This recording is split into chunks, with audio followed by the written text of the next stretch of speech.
Python and VS కోడ్ని ఎలా install చేయాలి అండ్ రెండింటిని ఎలా కనెక్ట్ చేయాలి అండ్ సింపుల్గా ఒక ప్రోగ్రామ్ ఎలా రన్ చేయాలో ఎక్కువ లేట్ చేయకుండా వీడియోని స్టార్ట్ చేద్దాం. ఫస్ట్ మనం ఏం చేద్దాం అంటే పైథాన్ ఇన్స్టాల్ చేసుకుంటాం. దానికోసం మీకు క్రోమ్ ఓపెన్ చేయండి. ఈ సెర్చ్లో పైథాన్ డౌన్లోడ్ అని టైప్ చేయండి అండ్ ఎంటర్ కొట్టండి. ఇక్కడ ఫస్ట్ డౌన్లోడ్ పైథాన్ దాని మీద క్లిక్ చేయండి. ఇక్కడ డౌన్లోడ్స్ ఇక్కడ పైథాన్ 3.14.4 దాని మీద క్లిక్ చేయండి. ఇక్కడ పైథాన్ ఇన్స్టాల్ అయిపోయింది. ఓపెన్ చేయండి.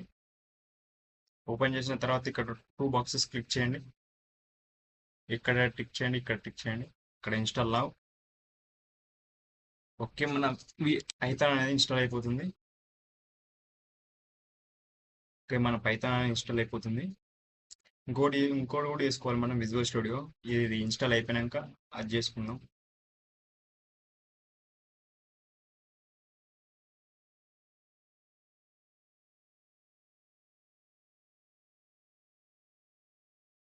ఓకే, ఇది ఇన్స్టాల్ అయిపోయింది. ఇప్పుడు దీన్ని క్లోజ్ చేసుకున్నాం. ఇప్పుడు సర్చ్ బార్లో సిఎండి అని టైప్ చేసి ఎంటర్ కొడదాం. ఇందులో పైథాన్ స్పేస్ హైఫన్ వర్షన్ అని టైప్ చేసి ఎంటర్ కొడదాం. చూడండి, మన పైథాన్ అనేది సక్సెస్ఫుల్ ఇన్స్టాల్ అయిపోయింది.